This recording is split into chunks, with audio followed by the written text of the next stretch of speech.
Let's get straight to the point. Your video editing and Premiere is acting slow. Too slow. Here you are minding your own business with a head brimming full of incredibly creative ideas just waiting to be implemented in your project's timeline. And the playhead just won't move smoothly. It's the most annoying thing in the world, and you've come to this video looking for a solution. Well, it's your lucky day because there is a solution. 100 of them. How's it going, guys? Joshua Lufemi here, live from LA, and in this video we're going to give you 100 optimization techniques that you can use to make Premiere Pro run faster. This video will be broken up into two sections, software and hardware, and all 100 tips will be time-stamped in the description below for your personal convenience.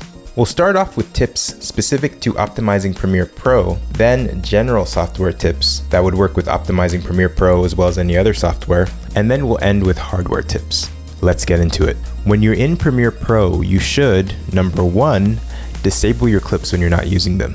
Now, it's important to note all the tracks that are added to your timeline are enabled at all times by default, unless you say otherwise. This means that it's using up a lot of CPU and will negatively affect your performance.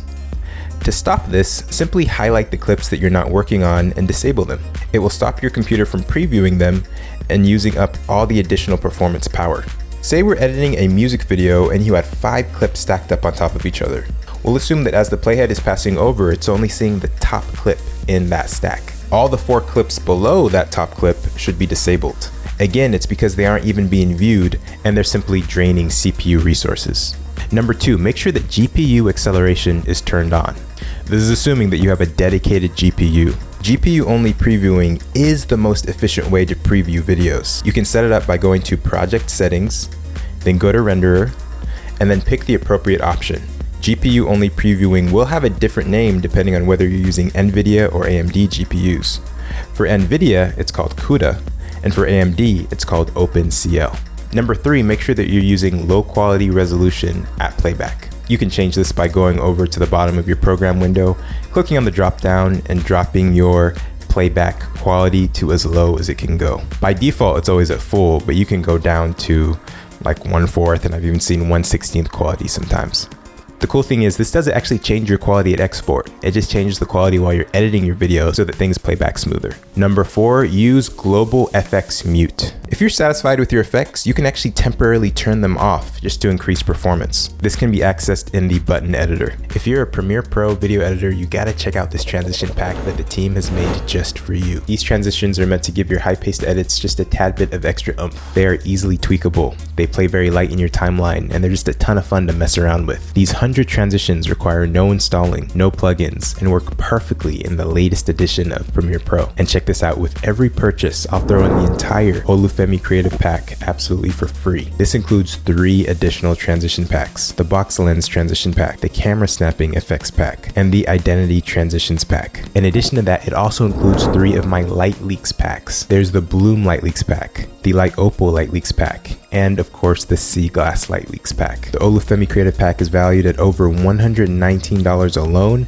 and again, you get it for free when you purchase the Track Matte Transitions Pack today. Every single pack that you're about to download comes with an unlimited license that allows you to use all the transitions and all the effects in as many videos as you want, forever. So what are you waiting for? It's time to take a leap, try these out, and tell me what you think. It's time to get back to the video. Tip number 5, make sure to use 3 drives when you're editing in Premiere. You can use your main system drive to, of course, have your OS and your applications installed on, and then you can have a separate external drive for the media cache, and then another external drive for your actual media. Keeping everything separated between these drives will help all the information flow smoothly, decrease bottlenecks, which will enable Premiere to run faster. Number 6, you can actually turn off automatically refresh growing files. Unless you're using any of these following formats, you don't need this option, and you'll gain performance by just disabling it. Number 7, it's important to clean cache files regularly. Under the media cache preferences, there is a delete unused button that will delete the cache. Number 8, set the cache to automatically delete if you prefer not to do it manually. In the media cache preferences, you can choose to set the cache to automatically delete itself after reaching a certain size or after a certain amount of time. Number 9, you can disable Mercury transit. You can do this by actually unticking the Enable Mercury Transit checkbox. By doing this, you actually gain a decent amount of performance. This Mercury transit option, by the way, is only useful if you're using an external monitor for your edits. Number 10, consider turning off media encoder queue during playback. This is usually turned on by default, and it's a useful option to have on, though it eats up resources and will boost performance if turned off. With this off, the media encoder will stop when you hit play, and then automatically continue when playback stops. Number 11, it's important to match the sequence settings with the footage settings. Basically, it's important to make sure that the resolution and say the frame rate of your footage matches the resolution and frame rate of your sequence that your footage is in. This is really easy to do by just dropping one of your video clips into an empty timeline panel.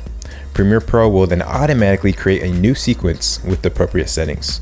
Number 12, this is an easy one. It's important to render your previews. The green, yellow, and red colors on the top of the timeline indicate the likelihood of frame drops. Green meaning already rendered and will have real-time smooth playback. Yellow meaning Premiere Pro will likely drop frames, and red being where you don't want to be. It means you're going to have a very, very hard time playing back your footage. To render, of course, you go to sequence and go to render in and out, and anything in between your in and out points will be rendered. So the next tip is to use proxies. Now, say you have a slow computer and some high resolution 8K red footage that you need to edit. A good idea is actually to convert that 8K footage to a lower resolution so that it's playable on your slow computer. These low res video files are called proxies. You're going to edit these proxies just like you would your normal footage in Premiere Pro. After that, you're then going to replace those low res video files back with the original high res files before finally exporting your finished project out. I use Adobe Encoder to make my proxies of my footage before I even bring my footage into Premiere Pro. I then attach the proxies to my original footage and toggle between them using the toggle proxies button in the Premiere Pro button bar. Next tip is you can actually allocate more memory to Premiere Pro. You can do this by going to Preferences, then Memory, and from there you can allocate more RAM to Premiere Pro to make it run faster. Another tip is to actually delete the preview files of older projects that you aren't using anymore.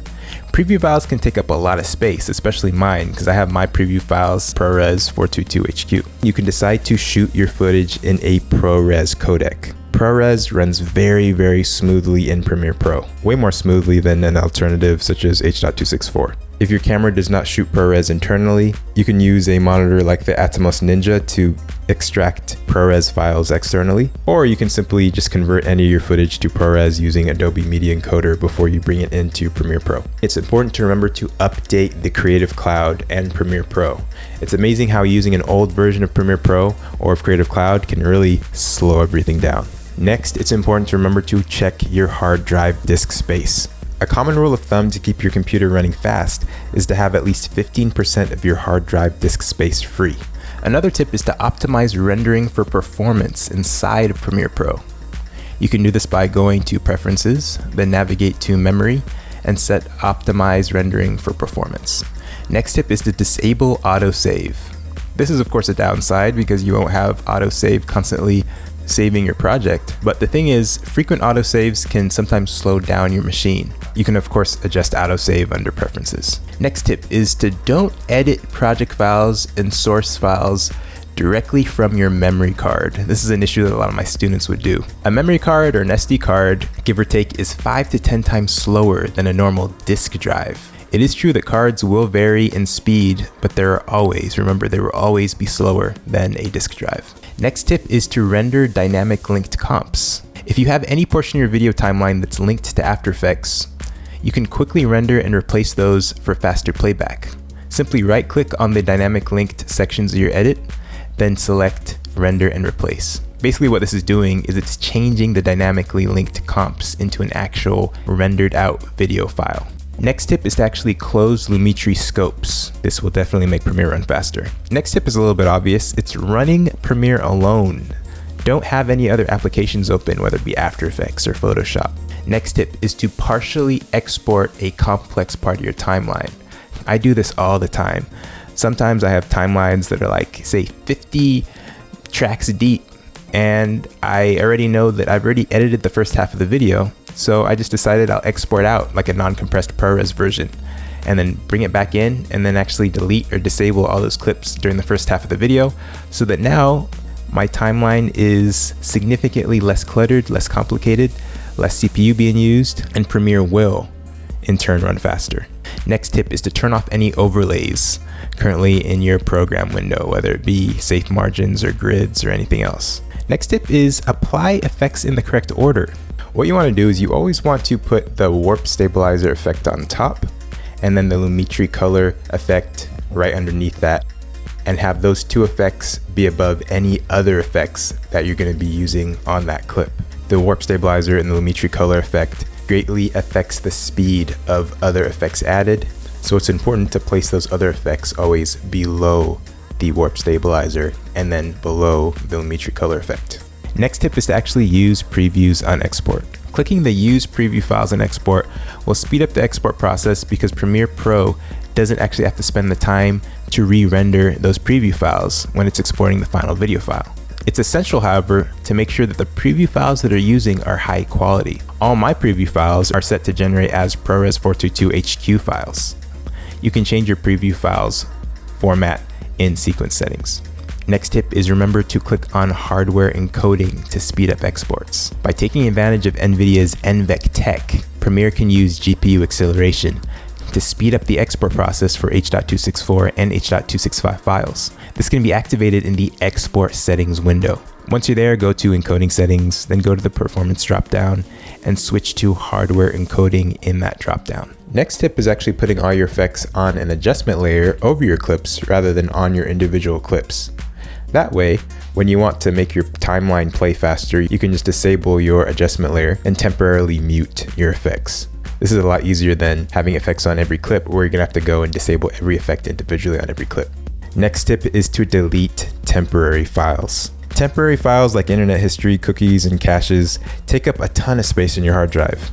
Deleting them frees up valuable space in your hard drive and speeds up your computer. Okay guys, now we're moving outside of Premiere and onto workflows on your actual PC that will also help in optimizing Premiere Pro to run faster. Next tip is you can actually optimize Windows for performance.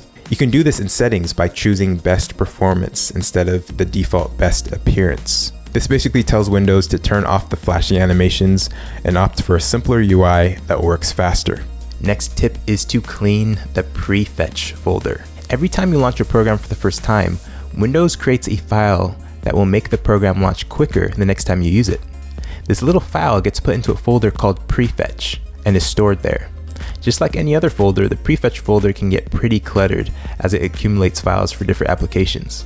As a result, all that clutter starts slowing down your computer, even though it's meant to be speeding it up.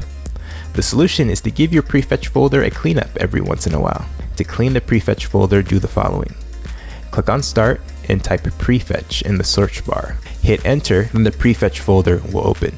Now simply highlight everything in the folder by pressing Ctrl A and hit the delete key.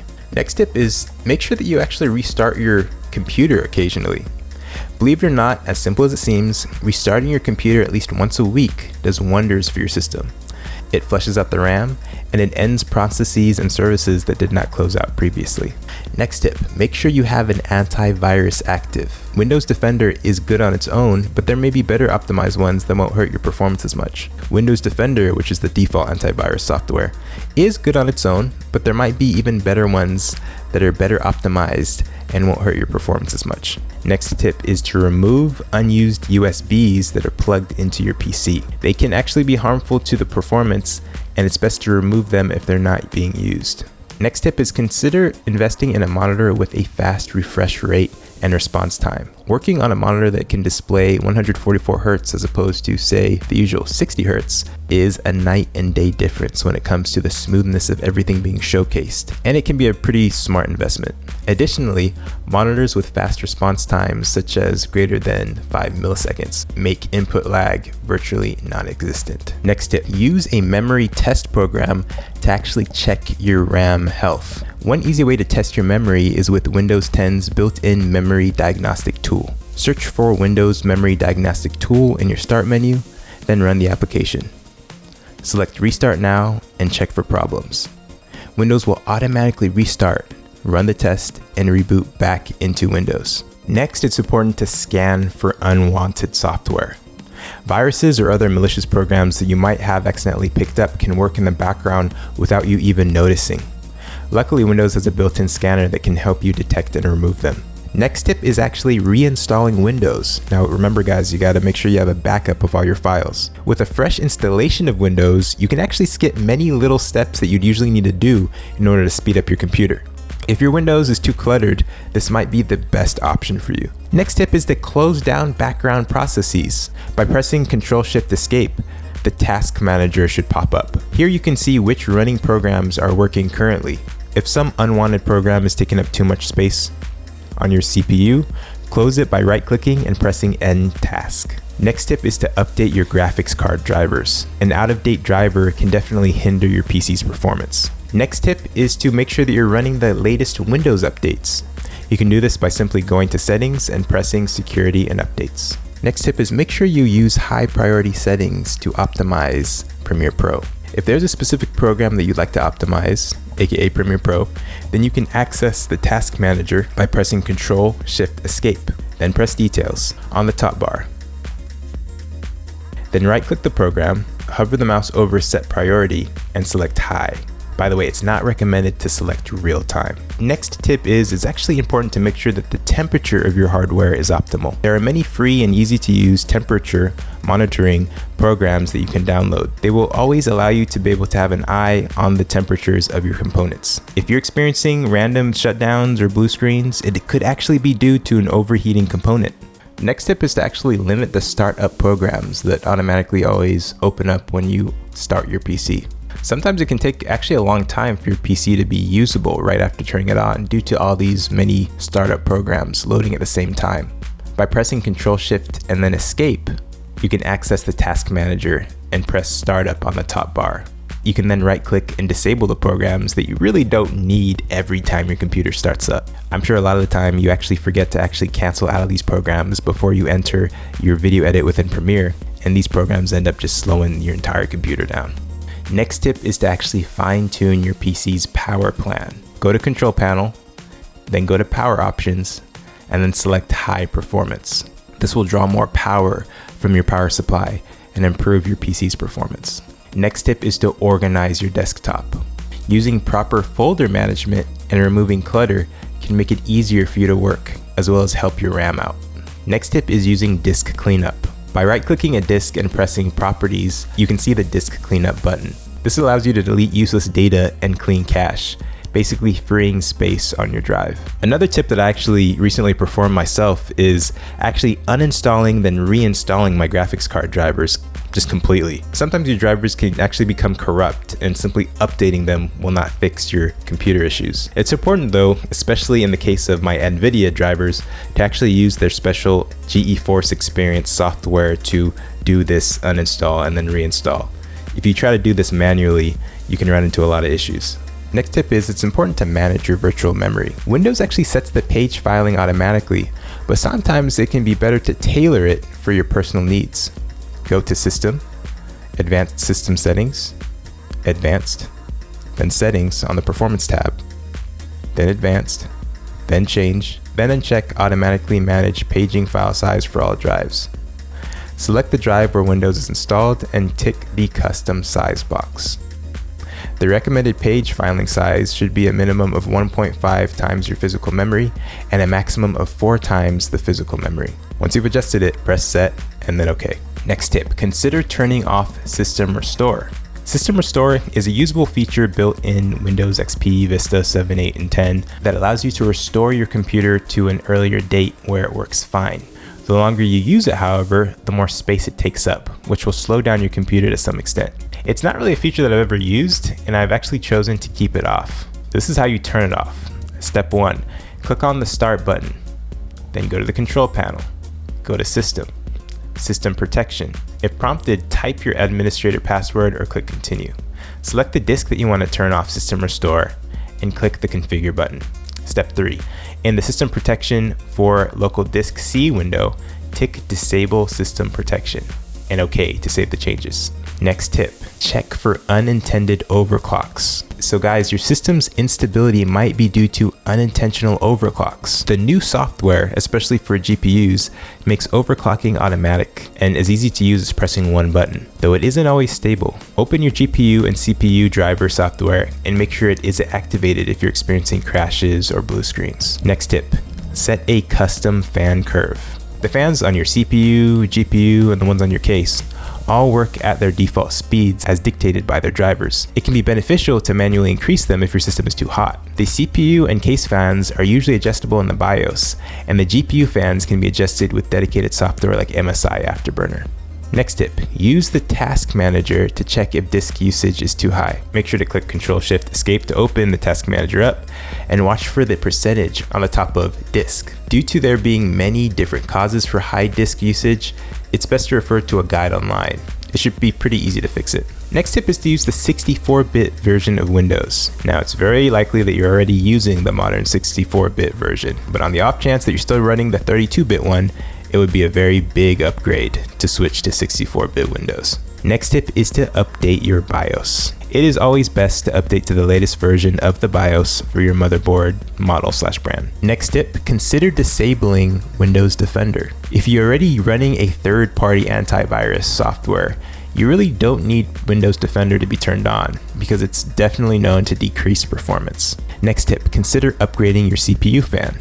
Sometimes the stock fan on the CPU is not sufficient, especially if you've overclocked it. Next tip is to delete drivers for your hardware that you no longer use. Some drivers may linger on after you stop using a device altogether. Make sure you locate them in the device manager by pressing Show Hidden Devices under the View tab. Next tip is actually consider overclocking to actually boost performance.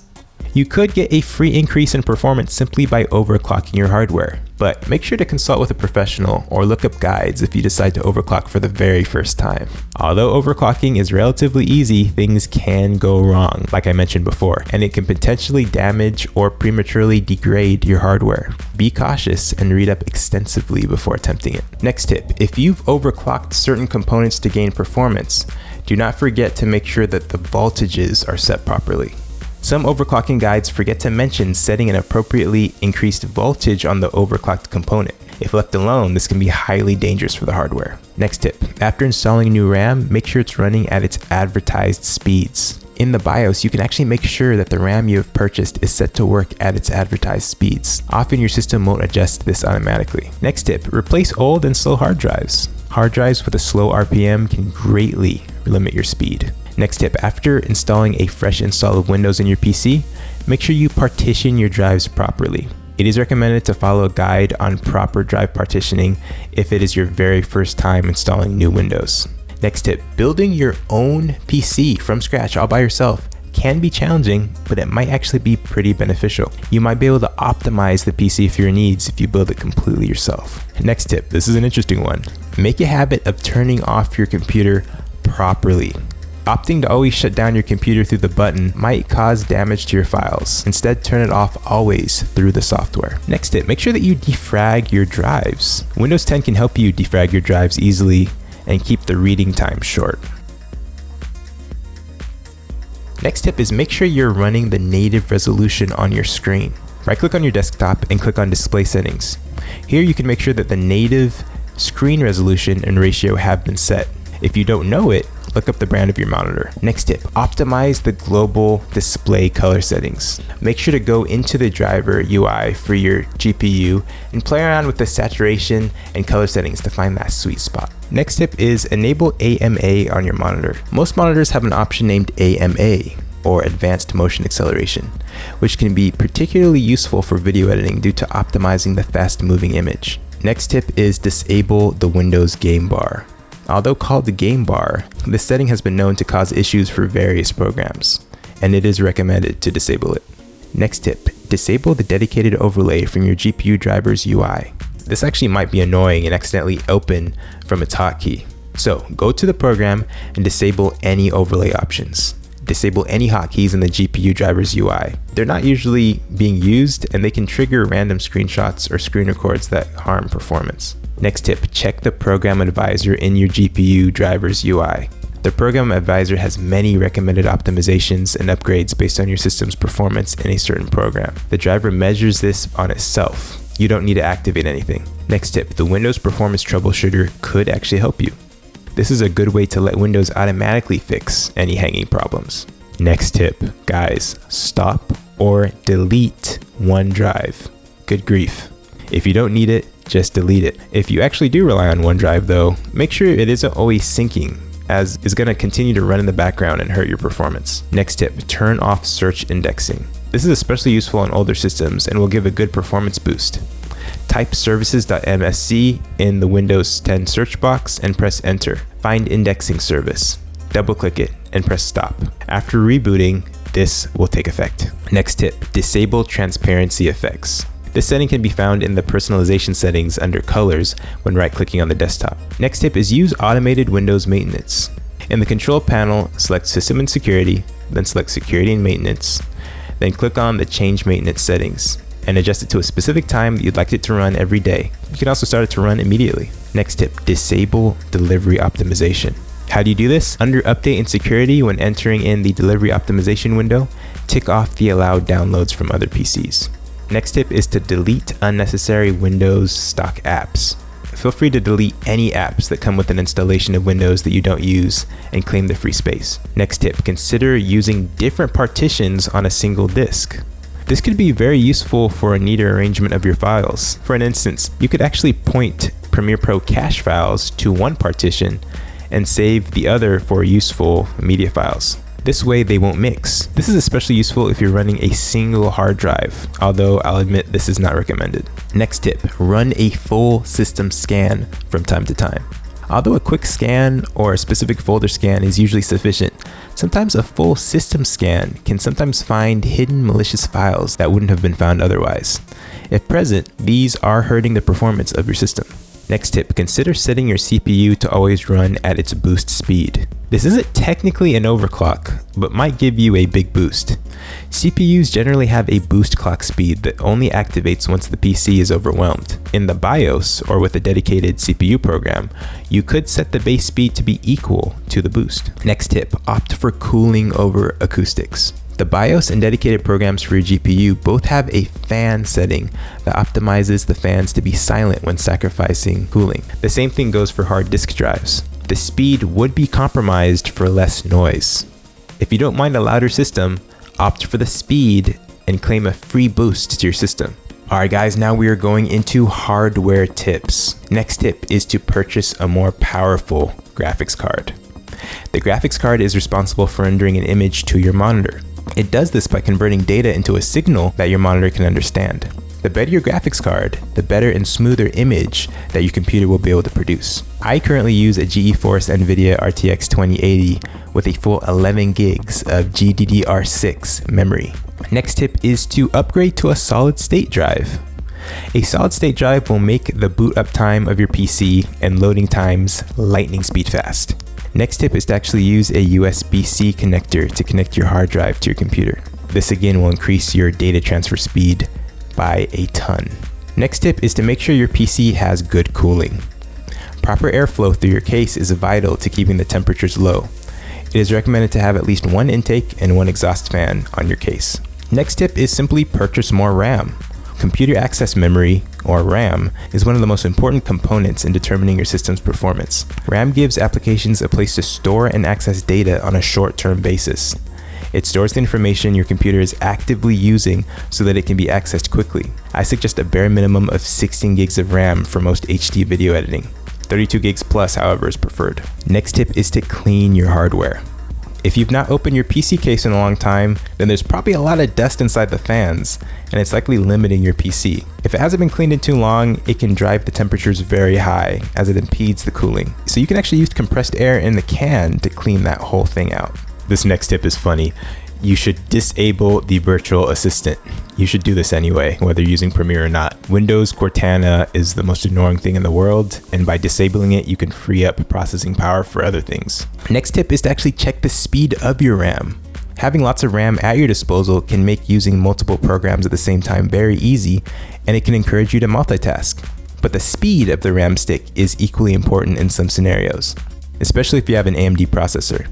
AMD CPUs are known to be RAM speed hungry and will benefit greatly from RAM faster than 3000 megahertz. Next tip, always aim for proper cable management. If you decide to, or have already bought a pre-built system, this isn't necessarily something that you need to worry about. Although if you're building your PC for yourself, make sure to manage the cables properly. This really helps the cooling of the system when you're using any intensive programs like Premiere Pro. Next tip is always opt for an HDMI connection over a DVI or a VGA. HDMI is the industry standard. Anything else would only hurt your performance. And guys, the last tip, it's a good one. If you run dual monitors, opt for 2 GPUs as well. Making a single GPU power 2 monitors is definitely hurting its performance. Guys, thanks so much for watching. I hope these 100 tips for optimizing Premiere will help you speed up your video editing workflow. Please make sure to share this video with every single video editor that you know. Please make sure to like this video. Maybe subscribe to the channel. Click on the notification bell so you can be notified when we release new videos. Thanks so much for watching, guys. And as always, remember to keep it chill.